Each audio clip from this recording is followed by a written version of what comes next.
Leo tutajifunza dalili za figo kuanza kuchoka.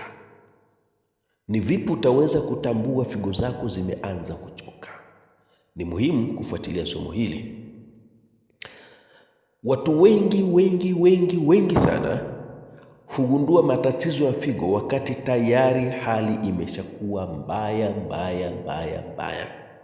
Hapo ndipo kwenye tatizo kubwa. Sasa ukweli ni kwamba mwili huwa unatuma ishara, taarifa mapema sana.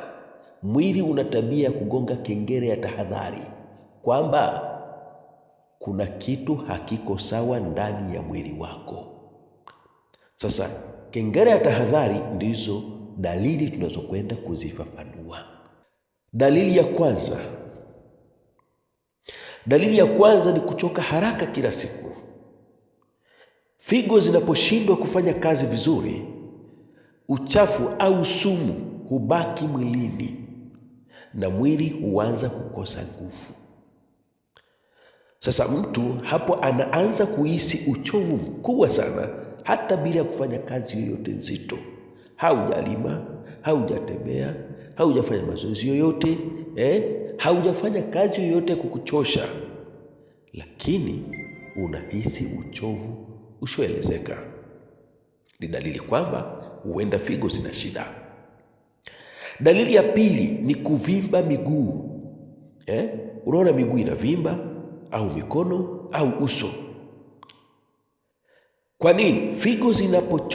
Figo zinapochoka mwili hushindwa kutoa maji ya ziada vizuri. Hivyo basi maji hayo huanza kujikusanya mwilini. Ndipo utakapoona miguu inavimba, uso unavimba. Dalili ya tatu ni kubadilika kwa mkojo. Hii inatokeaje?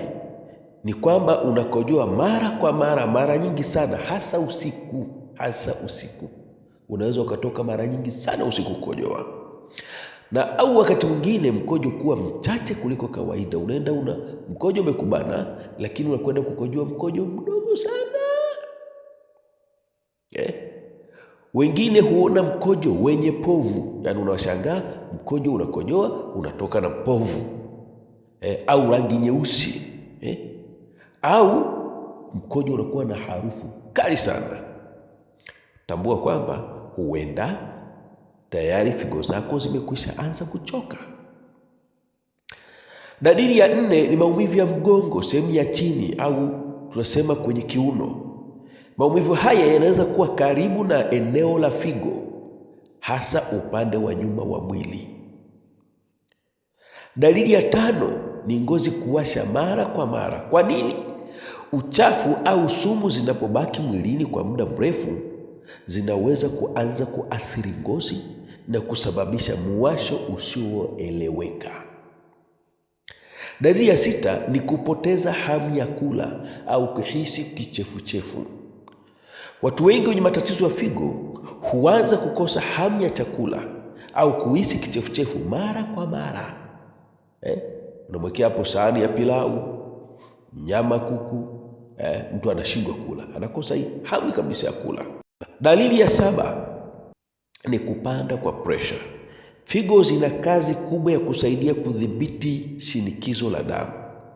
Figo zinapoanza kuchoka, pressure inaweza kupanda taratibu.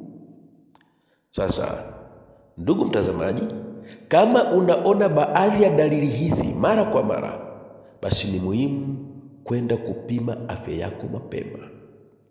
Katika kliniki yetu Zephania Life Clinic tunazo dawa nzuri kwa ajili ya kutibu, kuondoa uchovu wa figo, kuweka utendaji bora wa figo, hata kwa wale ambao wako kwenye dialysis. Dawa hii ina msaada mkubwa sana kwao. Wasiana nasi kwa namba za simu 0766 43 16 75. Tuko Mwanza, lakini tunatuma dawa mahala popote pale mtu alipo. Asanteni sana kwa kunisikiliza.